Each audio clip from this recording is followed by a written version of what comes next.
What's poppin', man? It's Audio Al, and you're listening to Hidden Oaks Overdose Football Fix, right here on YouTube, Spotify, or any of your favorite streaming apps.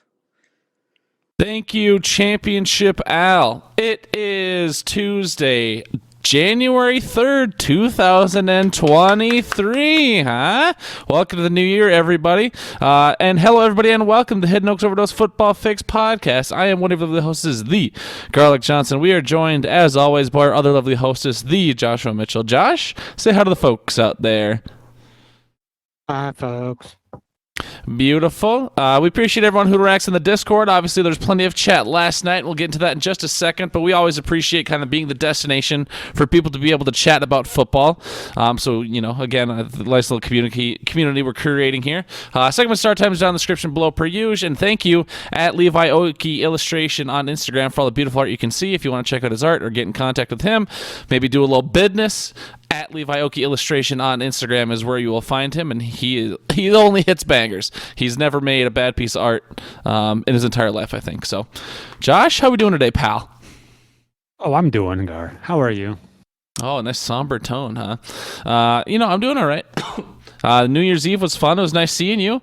Obviously, when you live about 40, 45 minutes away, it's not quite as easy, and especially with a 1-year-old child. But overall, are you happy that you showed up to the Jim Jams and the Donnies, or how do we feel about our New Year's Eve experience? Yeah, no, it was a good time. Got to hang out with people, see people, talk a little bit with everybody, and it was a blast. Nikita and I got a little lit, so Asher had to drive home, but it was all good. I mean, that's a rite of passage for a 1-year-old, though. I mean, I'm sure Oliver has been driving for a couple years now, and I don't even think the kid's 2 yet, so. Yeah, no, I'm sure. But yeah, but no, it was a good time. And then obviously, I had Monday off, and so it was good to kind of recoup. And then, yeah, how are you, Gar? Good. Yeah, I mean, I had a good New Year's Eve, too. I mean, no New Year's Eve's kiss, unfortunately. Donnie was across the room, didn't get lucky as the clock struck midnight. But other than that, I mean, obviously, I also enjoy seeing all the friends and seeing all the crew. And, no one really mentioned the fact that that could have been the last time we gathered, at least at that iteration of Donnie's house. Who knows? But and it's no guarantee that Donnie moves. But I think, just if we were to go out, I'd say that's a pretty good year to go out on. There's really no drama, no controversy. Everyone was just chilling, having fun the whole time. So I think a good night was had by everyone who was there. So hypothetically, if that was the last time we got together for New Year's Eve at that house, I think we did it right. I think we did it justice. Yeah. So yeah, I mean, it seemed like most people were there. I think everybody was there, as far as the Hood originals. All the important people. Right. Yeah. I mean, sure, you were, an hour and a half late, but it's whatever. You brought Taco Bell. We forgive you. Yeah, I mean, I know what I'm doing, Josh. I know what's going on. But obviously, you're keeping more of a somber tone, and there's something pretty serious happened in the NFL yesterday. So you don't want to hop right into that, there, pal? Yeah. I'll try, and I am gonna get upbeat at some point. I'm sure everybody knows that we won't focus all of our time on what happened last night. Because we had an important matchup in the NFC North border battle 2 for 2022/3. But yeah, we'll start off with talking about what happened last night, since it is kind of the main topic for a lot of outlets. Yeah, as far as riding the wave goes, obviously we're a bi-weekly show. We kind of ride the wave, ride the news, ride the zeitgeist. What happened to Damar Hamlin last night was obviously tragic. You never want to see that on a football field, but we also already know that's a risk, and that's kind of been a dark side of football that's always kind of been there, and that one was just much more apparent than the concussions and the CT and some of the other topics we talked about before. But we did get a medical minute. I was able to reach out to Jamie. Dr. Jamie Hammer was able to come through with us, so I greatly appreciate her and her literal medical expertise. But we were also talking about tone and this and that. It's hard to know, like, we don't, obviously it was sad to see, but there's not really anything we can do necessarily. You could donate to his charity, but I can't go hold his hand. I can't go, fix this guy's medical whatever. And so it's hard to know what kind of tone to set. And so we're just kind of existing in this odd place.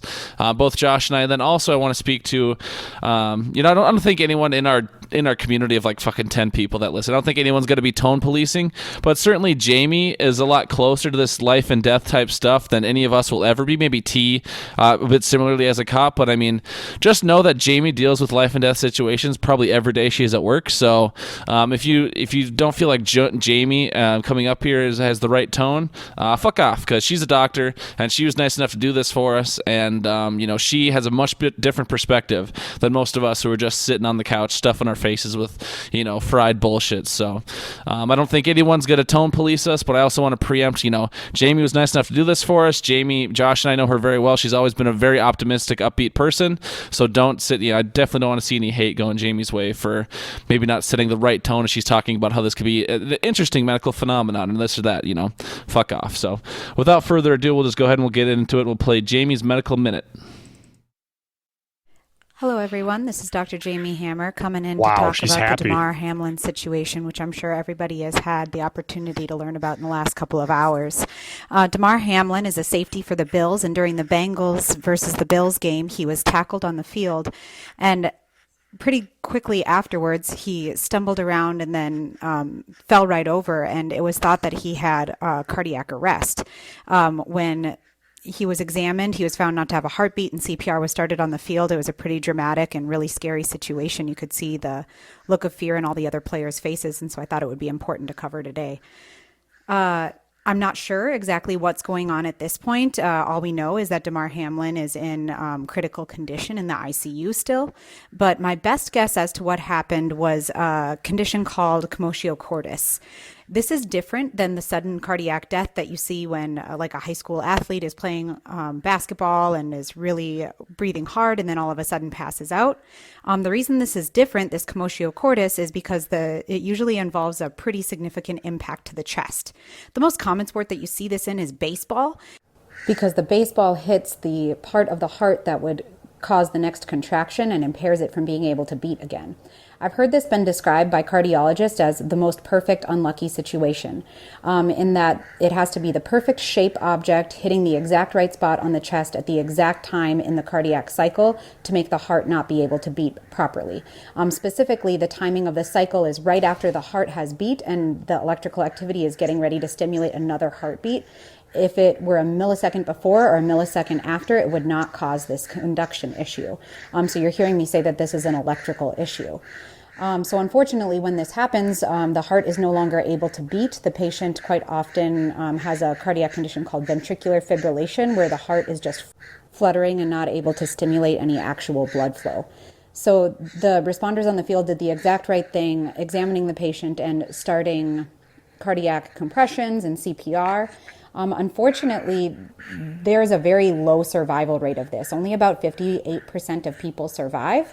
It's more about how the condition is responded to. It's quite interesting because if this does cause a heartbeat that's able to be restarted with an AED, those electrical shock machines that they have available on the field, that is one of the more likely ways that the patient will be able to survive, only if the rhythm is shockable. Otherwise, you just have to do CPR and hope that the heartbeat comes back into normal. So the fact that they have Mr. Hamlin sedated and in the ICU, he's getting the best care he can possibly get, and of course, all prayers to him and his family. I think that this is a really interesting condition, and I'll be looking forward to see how this plays out and to see if he actually is thought to have had commotio cordis as more news reports come out. But thank you for giving me the opportunity to chat about this. And like I said, all thoughts and prayers to this fella. Disclaimer, after listening to this back, I hear that you can totally hear Nora breathing and snoring into the mic. So I want you to know that I am not being creepily stalked or haunted, that I am just wearing Nora as I record this. Thank you all for this medical minute, and I'll talk to you soon. All right, so there we go. Thank you so much, Jamie. And that I meant to preempt it, but all that breathing, that breathiness you heard, that was Jamie's little infant baby. So, we're not a high quality podcast, so it's just nothing I was gonna do about it anyways. But, Josh, I don't know if I haven't been able to ingest much media today, but last night I just saw one random person speculate that it could be commotio cordis, and Jamie came to the same speculative conclusion. But I mean, I guess, what do you think about what she said, or what do you think about what happened in general? I guess what are your thoughts on the whole situation? Yeah, that's actually what I had put in Discord last night, was commotio cordis.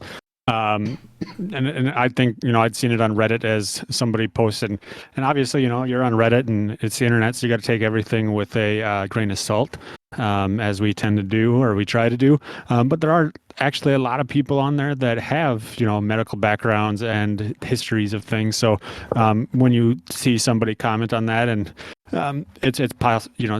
possible that what they are speaking is the truth, and that was one of the comments was commotio cordis. And that it's one of those, like Jamie said, the unluckiest lottery that you could win, and that the timing has to be perfect on everything. It's a millisecond of time here and there, the shape, object, and the location, and I mean, obviously football is a brutal sport. They're literally running into each other at as fast as they can run, and injuries happen, and games have, this was unprecedented. I think that you had said that just based on the fact that the game stopped. Like, it didn't just stop until they could get them off the field. The game was done. And as we're sitting there and watching it, Nikita and I were both watching it, and Nikita's like, it's going to sound awful, but I don't see what happened. And I watched the replay, and you don't. It looks like a typical football play, which I think makes it even scarier. It's not one of those ones where, like with Ryan Shazier a couple years back when he had the compressed spine and he was paralyzed. Technically he was paralyzed. It's not like that where you see the spine, you see his head hit at that awkward angle, or concussions when you see people get knocked out cold, like the Tua and the other ones, or even like Nick Foles this past weekend. It's different because it didn't look like anything really happened. And so that kind of made it even scarier, in my opinion. And so, and Carmel said that's how it felt with Dale Earnhardt, on TV. And so it just looked like not a lot was going on. But then, when they kept cutting out and then cutting back, and they'd show more and more on the field, when they said that there was an ambulance on the field, that's when Nikita and I were both like, oh, okay. What? And I've seen a lot of people with a lot of different takes on things, and the NFL gave them 5 minutes to play and warm up, and I think that I had read somewhere that yes, they did say that initially, but that's their response to all sorts of injury timeouts, no matter what the severity. And so it did sound like they approached the teams and the players and the coaches, and everybody came to the same conclusion that they didn't want to play. I'm sure that it wasn't like 100% unanimous there, because everybody is different. Some people needed to get out there to forget, get their mind off things. But it sounds like even the refs had a say in it, and the refs didn't even want to go back out there. So the NFL, I felt like, did go through the proper channels to make it work. One of the reasons it wasn't suspended immediately, according to a person who used to work in the NFL, is because if they were to say, yep, game's over, go home, it may have delayed medical professional to get there. The ambulance may have been delayed. The ambulance might not have gotten out of there in time. And so that's why everything was kind of slower than everybody expected. Yeah, I mean, it's just such a bizarre situation. I'm glad you mentioned what you mentioned what Nikita went through, because I went out of my way to try and find that replay, because I was, playing Pathfinder like I do every other Monday night. So I wasn't watching the game live, and I was watching my fantasy score. To be honest, I was like, why the fuck is my score not going up, or why is the time on the game not going down? And then so I saw it on Reddit, and then I went on my way to find a replay. I was like, that replay doesn't look bad at all. Like that, it just looks like a tackle got made. Wasn't a gruesome hit. Wasn't like a bad fall or a random fall. I mean, so it looks like it looks like it wasn't even the impact on the ground. It looks like how the helmet hit him in the chest. So it was before he even fell. It was just he took the helmet to the chest, and just at the exact precise millisecond that was wrong, and then and then he got back up, and then he collapsed. So it's like it didn't even. To Nikita's point, to your point, it did not look bad, and to Carmel's point, the Dale Earnhardt, it did not look crazy on TV. So it's so bizarre that life could have been taken while we were kind of all watching, or we could kind of watched it flash before our eyes like that. And so it's just it's really bizarre, honestly. But yeah, and I mean, I shit on ESPN quite a bit, and I think that they do have some issues with things. I mean, they employ a guy named Booger, and so, but I mean, they did a great job last night, Booger included. like they were tossed in the fire, not knowing how to handle things. I feel like they did what they could with the information that they had, because obviously they didn't have a lot. And I saw a lot of comments on, I don't know what the woman's name who was with Booger and Ian Rappaport. No, Adam Schefter. Yeah, I don't know what her name is, but people were giving her crap saying she has no empathy. But Nikita and I were sitting there watching, and it was like, she has empathy. She's just numb. She can't speak right now. And that's kind of how Lisa was in the kind of on the field. And, they were crying and they were trying to hold back because they're supposed to be professionals. But no, it was scary. Like you said, the idea that we might have just seen somebody die on camera is haunting. And it's not part of the game that we're supposed to, we all enjoy. Or it's not supposed to be a part of that game. And everybody had different reactions to everything. And I know that Skip Bayless got a lot of flack.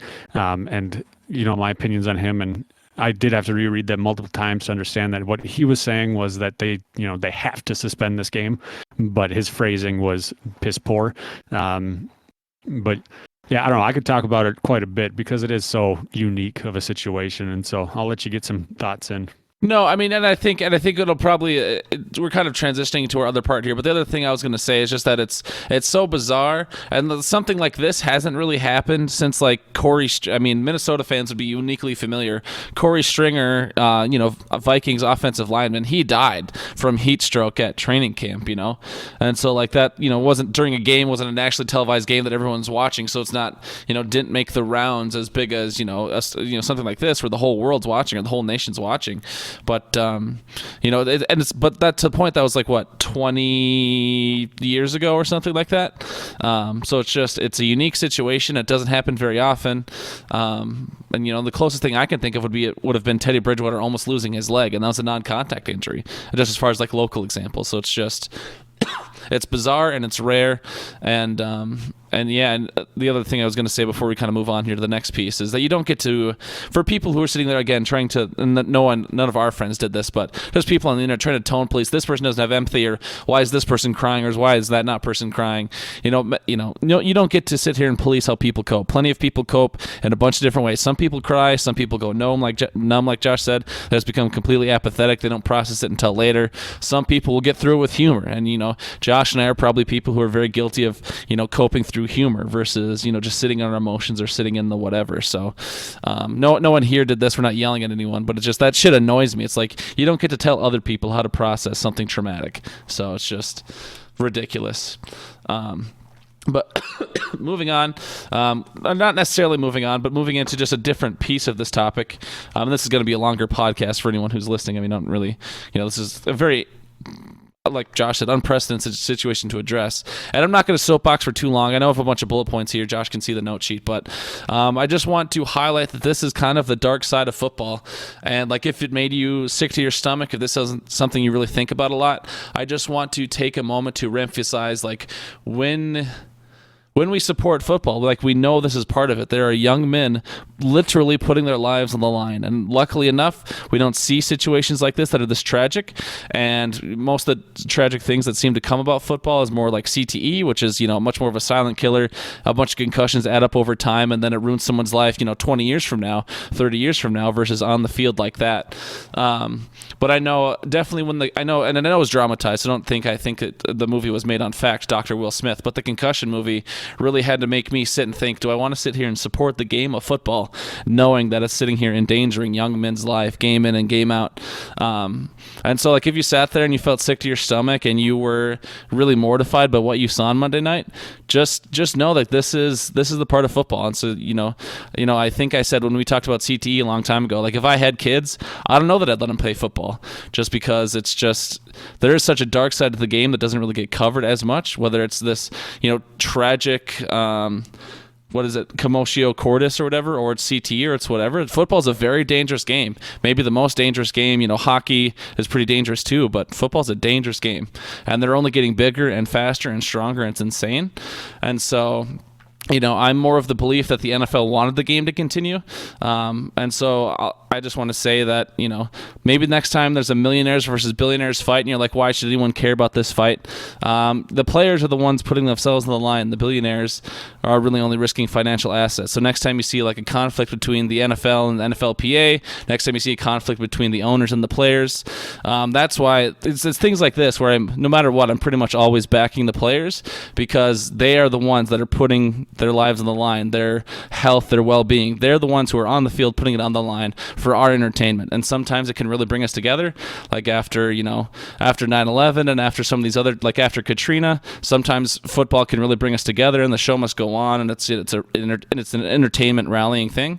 But at the same time, football has this dark side that we don't really address very often. And so if you felt yourself really sick to your stomach last night or over the situation, just know that when you support football, this is part of football. And we can't comb over it probably nearly as much as we do, but we do. So, yeah, and I mean to say that what happened last night is a part of football is true, but it's the concussions and all the other things are much more prominent, much more likely. Yeah. Yeah, I mean this is this is the only. It's probably one in a million, one in a billion. Yeah. Yeah, and so it's not like if you were to continue supporting football, you're not supporting players getting commotio cordis. No, you're not supporting that sort of thing. But there is that, like you said, that realization that okay, yeah, and I'm with you. I sided with the players. It's one of those things that, and you had said that the NFL probably wanted to continue play, and I mean I don't think that there's anybody out there that would say that they didn't want that game to happen. But when something like that happens, they do, a lot of priorities change. And I think that, when they made that announcement, 5-minute warm up, they didn't know the severity of things. And so, I mean, what I had been reading at least made it sound like the NFL himself, Mr. Goodell, had said, it's up to you guys, which, good on him for doing that. But yeah, had they said, yeah, we want to play, he's not going to stop them. And that's, that just kind of goes to everybody has that different coping mechanism. Right. Yeah, that would be clear. I'm not saying if you support football, you support commotio cordis, you support CTE, but it's just like you have to. You're not supporting it, or you're not saying like, yeah, I'm okay with this, but at the same time, it's like it is a byproduct of the game, and of course, it doesn't matter how rare commotio cordis is. I'm just saying this is the catalyst to remind yourself this is a very dangerous, violent game. Whether they're taking head injuries or many bodily injuries, with some people have their legs will never be the same, their arms will never be the same. They've torn this ligament so many times. It's they're a shell of their former selves. There's a lot of other things that happen, and so of course, commotio cordis can be extremely rare. But I'm more so saying that, look at how severe it can be and remind yourself how violent of a game this is, was obviously the message I was trying to get across. Yeah, and it really puts into perspectives that as far as, looking at your screen and watching the numbers go up in decimals or in whole points, depending on your league settings, it does not matter whatsoever. Right. It was so secondary, yeah. Yeah, like so many different. Thankfully, I didn't see a whole lot of people who were overly concerned with, well, no, my team's gonna lose, right? And everything. But so many people were asking, like, well, how do we handle this?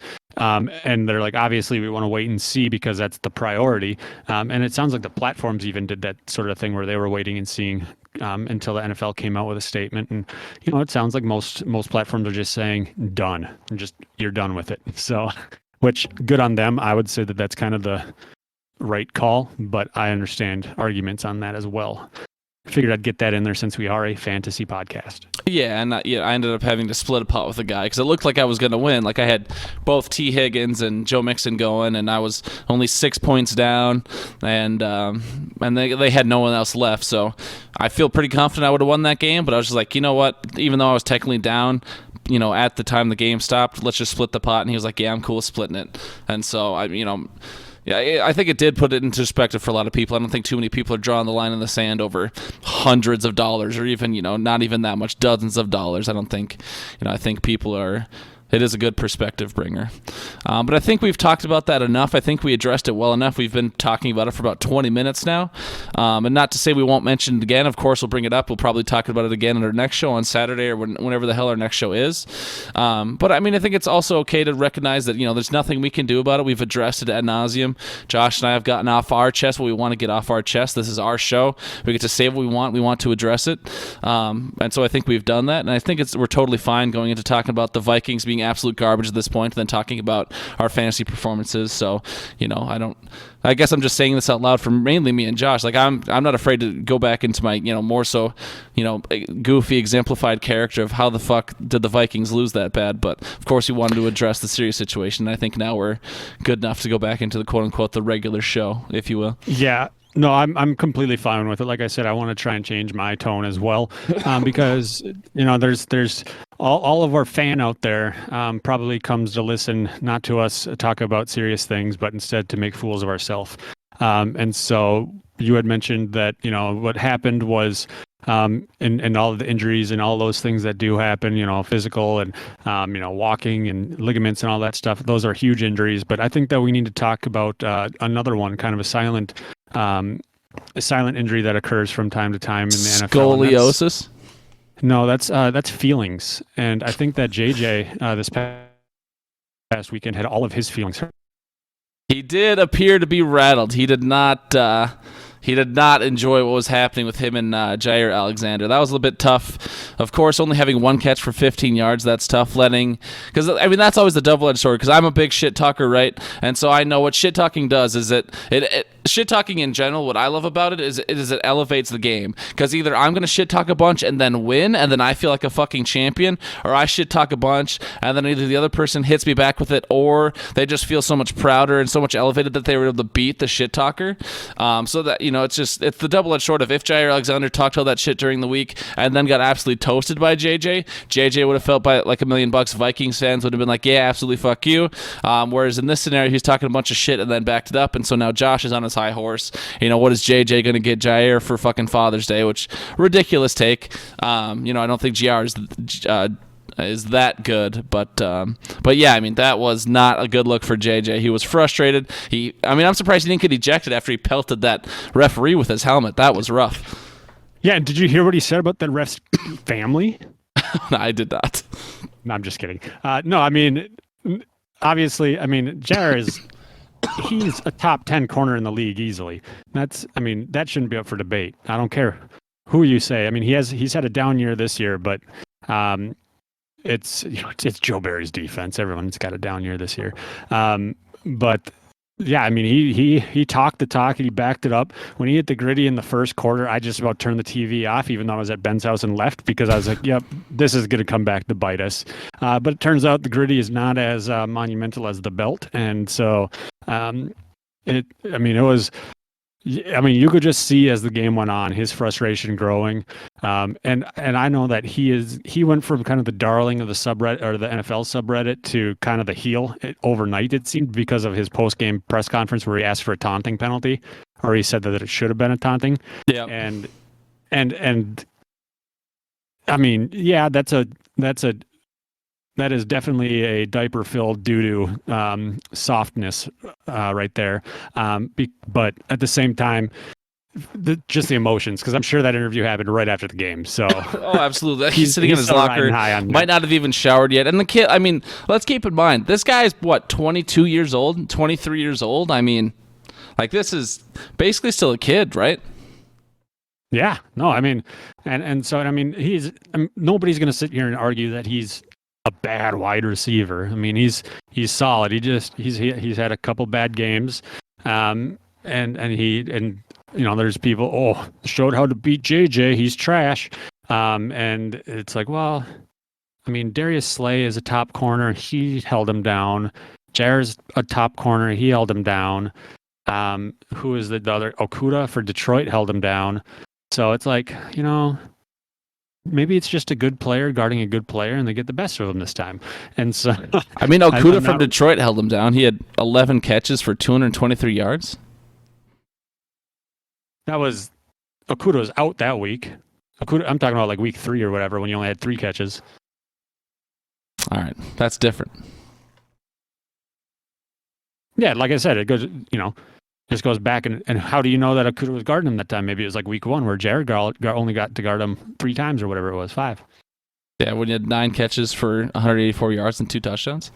I mean, that one pick, I know the NFL fans have a short memory. That one picture of JJ being literally wide open, that screenshot where there's not a single other Packers player like within the frame, like that's going to be infamous for sure. Whether or not, even if you guys beat us this year in the playoffs or something like that picture will live on, which is unfortunate. It's an unfortunate representation, but at the same time, it's a wild picture, Yeah, I mean, it's like I said in the Discord, the advanced analytics of the first game, Justin Jefferson and Jair Alexander only matched up like on 3 targets, and you only got 1 catch for 8 yards.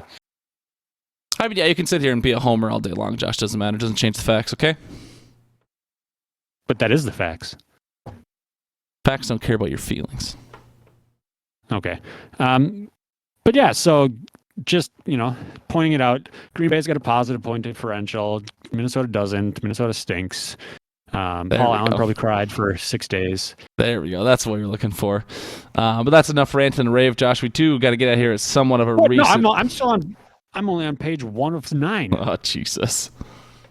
How about we point out the fact that Minnesota Vikings are undraftable when it comes to fantasy football championships? I mean, based on just this 1 year.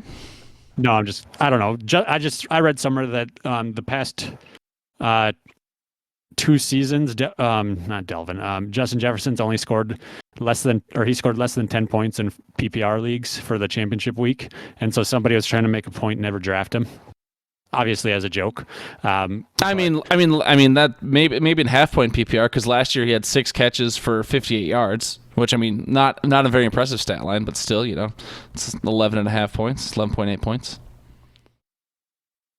Right. Yeah. So yeah, it might have been just whatever, but it was just more of a joke post, and that's kind of what I was leaning at. Well, Josh, we don't fucking joke here, okay, pal? This is a very serious podcast. Who was your FanDuel boom last week for? Was it Kirk? Yeah, Kirk and Justin Fields were the 2 I had picked, and obviously neither of those had worked out.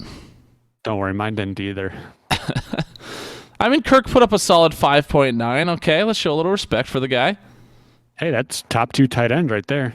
We had 4 turnovers as a team, and he had, and his picks were like the one to Thielen across the middle of the field. That one wasn't great, but then 2 other picks were, I think, deflections. So that's tough to blame Kirk for that, but he'll still get the pick no matter what. So. Yep. No, I understand. So yeah, we can go into the weekly recap. Grain of salt. I didn't have much. I got 3rd place. I ended up taking 3rd place over my wife, and then somehow won my money back in BSB League through side bets alone. So thank you. Thank you, Eric. Dude. Yeah. How about you? How's your salt look? So the one I alluded to at the beginning of the show, but in the one game I probably would have won the championship, which would have been a nice $600. But me and the guy, I just agreed to split it. So I'm taking away about a $450 from that league. So that's still pretty good. So first-ish, tied for first, tied for second, whenever you want to call it. Came in second in the Champs Branch Out League. Al bested me there.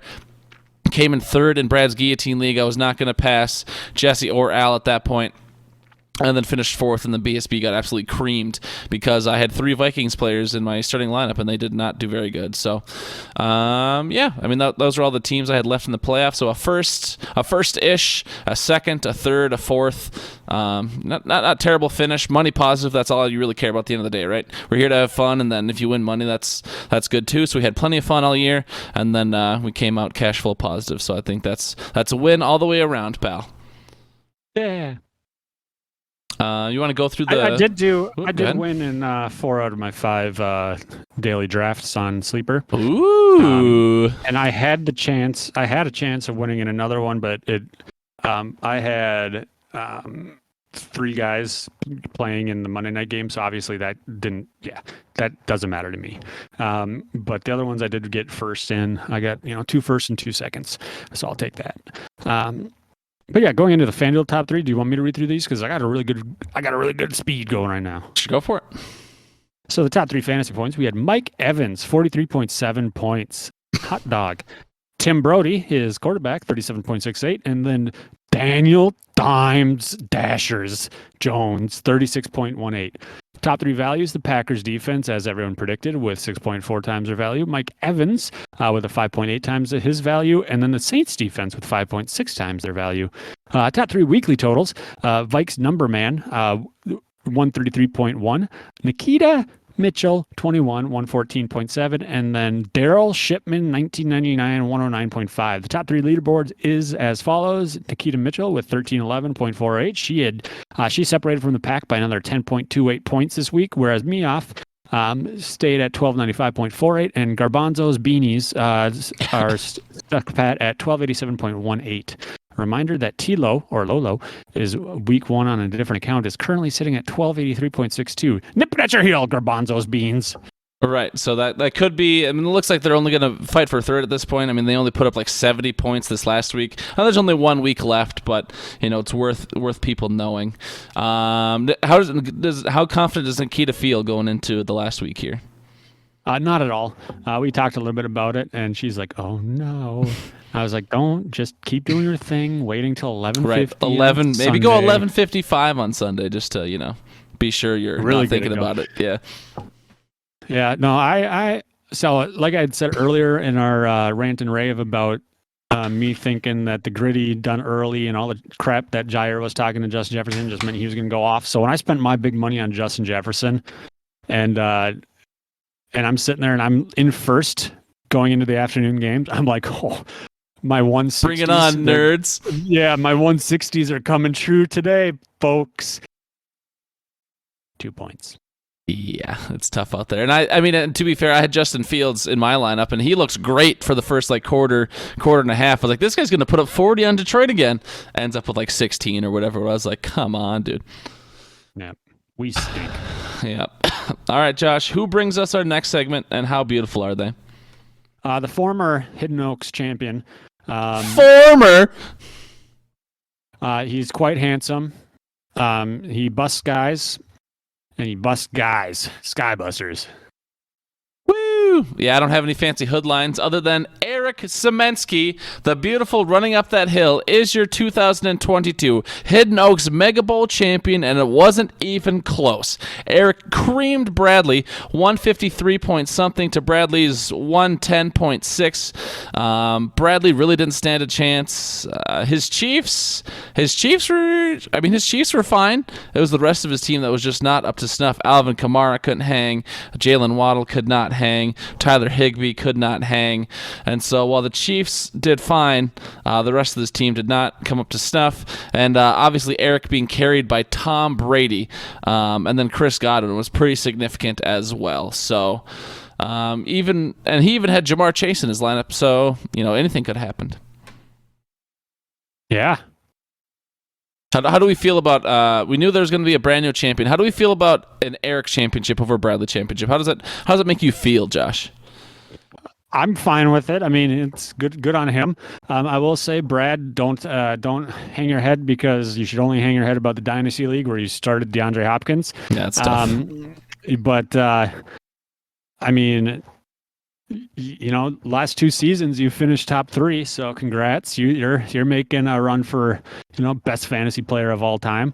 And so it's just a one-man race that you're currently running in, but but you're doing well. So keep it up. Keep stealing your dad's 1999 Football Digest draft magazines. Yeah. To create your lineups. But congrats to Eric. I know Laura was giving me a hard time because I said I think Brad's going to win, but I cheer for the underdog. Underdogs, where you at? Big shout out to Eric. I mean, I'm for one, I'm very happy that Eric won. Eric's obviously a very nice gentleman. He's been good to us for a long time, and this is for me, because obviously it was somewhat controversial to expand the league to 14 people, but I was like, the only way I was going to do it was when we were adding quality people, and going from 12 to 14, we were adding Jeremy Pribbernow and Eric Szymanski, and so sometimes I myself am frustrated that we're a 14-man league, just because life would be nice. There's a 12-man league. The draft would be a little better. The waivers would be a little bit better. But, Eric's a good guy. Jeremy's a good guy. And, I've always said, Josh, you and I have had discussions about this for a long time. I think my number one job as the commission is to make sure people are having fun. And so I'm glad. I mean, Eric is having fun winning, but I think, I think ultimately we have more fun than the 14-person league detracts from the league in general. So I'm really happy Eric won, and I'm glad that I don't think it could have gone to, we have a league full of good people, but obviously, couldn't have gone to a better person in this scenario because Eric's a good guy. So big shout out to Eric, big love, I was looking for a word, but I lost it, so I'll just hit this again. Big brain. All right. No, just happy for Eric. Happy to have a new champion. Of course, Josh has won a couple times. Hammer's won a couple times. I've won once. Derek's won 3 times. So we'd love to see a new face, and maybe Eric will make a run for the commission. He'll make the league even better. Who knows? But big shout out to Eric. I wish we had more to say, but Josh, like you said, you took third. Excuse me. You almost over doubled your wife's score, and Jeremy won the consolation bracket. Good for him. But other than that, I mean, it's hard to recap. Tom Brady pretty much dominated this championship matchup for Eric. 42 points is a lot, so it's more than one. It's more than one. You're not wrong. That's pretty much the Hoodlines. Thank you, Skybusters, for bringing us those. And big one last time. Big shout out to the 2022 Hidden Oaks Mega Bowl champion, Eric Zemensky. Josh, you ready for the outro, pal? Yeah, we can hit that outro up. Thank you for listening. Join us on Discord. We'll see you Saturday morning. We do have one more show for the retrospective, the 272 review, which, yikes, I'm already predicting less than 50% from yours truly. Studs and duds results, yikes, I don't think I got one right. Survey results, my show ideas, maybe having a February show or an epilogue for the Super Bowl to celebrate that green and gold Green Bay Packers victory back in March for free agency. And then once again, we'll be doing the once a month until next August. Right on. And so, I guess quick on-air production meeting. Do you just want to do our retrospective? It'll probably be a little bit longer, maybe closer to an hour territory to go over all that stuff. Do you want to do that on Saturday? Do you want to do it next Tuesday? I mean, we can do whatever we want now. So I guess when is a good time for you to do that retrospective show? Obviously, we'll have to do the work to get our results for the 272. But keep it Saturday at 8 or. Well, yeah. We can, because Saturday at 8, we're not going to be doing a whole lot of fantasy talk because the league's pretty much dead. But yeah, we could do that on Saturday. It would just be going through the 272. We could do it next Tuesday as well. I mean, we don't have to rush it. Yeah. Well, we can't do the 272 because we don't know Week 18 results. That's true. All right, so next Tuesday it is then? Yep. All right, so our next show will be next Tuesday at 8. But to change the tone one more time here, Josh, I know we talked about how, we have to. Our tone has been all over the place tonight, but we lost our final two people in Bradley's brutal guillotine league, and I know you said you wanted to vamp for a little bit, and we talked about how Al was the champion. Al is the champion of the guillotine league, and so that means not only is Jesse dead, but much more importantly, Josh, I am dead. And so I'll go ahead and I'll give you the floor to talk about both the passing of the Jesse Ray Morissette and me, Garlic Danger Johnson. So for the final time of the season, Josh, please take the floor and let's all be sad together.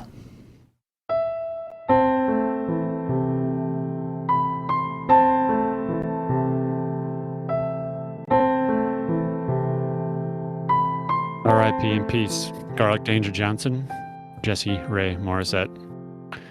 In what everybody thought would be a fun and eventful hayride through the forest, we lost two souls. Garlic and Jesse, they were together. They weren't on the hayride.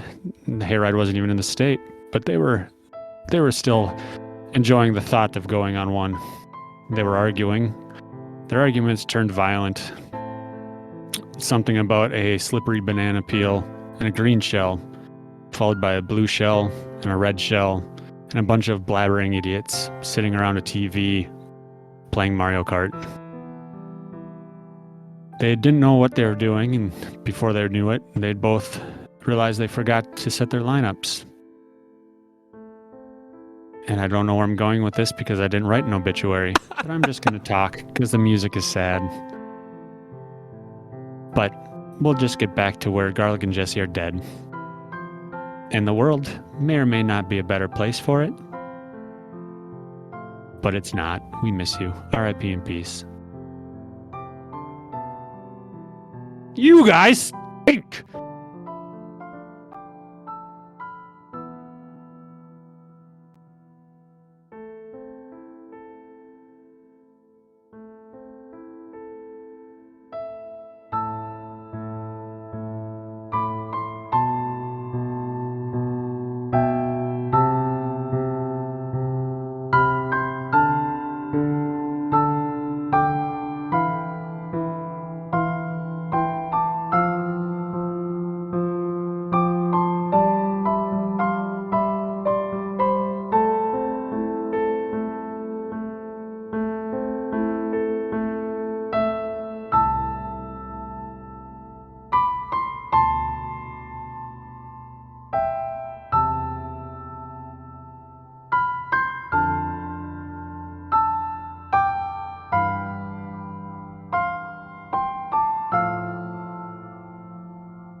Oh, brother, this guy stinks!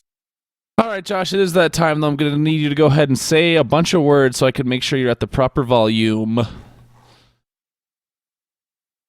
Well, you know, Skull Packers. It's what we do. Beautiful.